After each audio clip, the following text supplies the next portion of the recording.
Good morning, everyone. I'd just like to pick up on the Acts of the Apostles there, our first reading.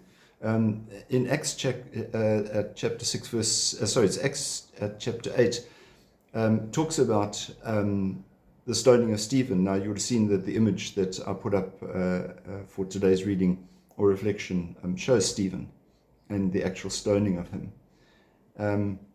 Stephen, before he is stoned, makes a very, very long speech. Now, remember, Stephen was one of the first 7 who were chosen to help the apostles because they had lots of work that they needed to do. And they said, let us find 7 people of good repute and let them go out and do these things.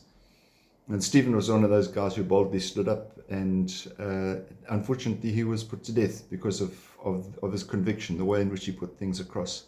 Stephen, incidentally, one of the first deacons, and certainly one of the first martyrs. We celebrate the feast of Stephen the day after Christmas. Some of you might know the song, King Wenceslas came down on the feast of Stephen. And so Stephen is seen to be an example to the early Christians exactly of how to live.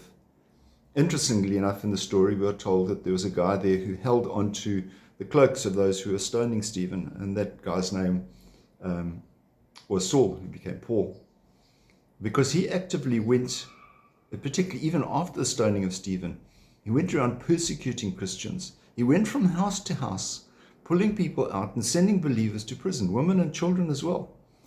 He actively pursued Christians.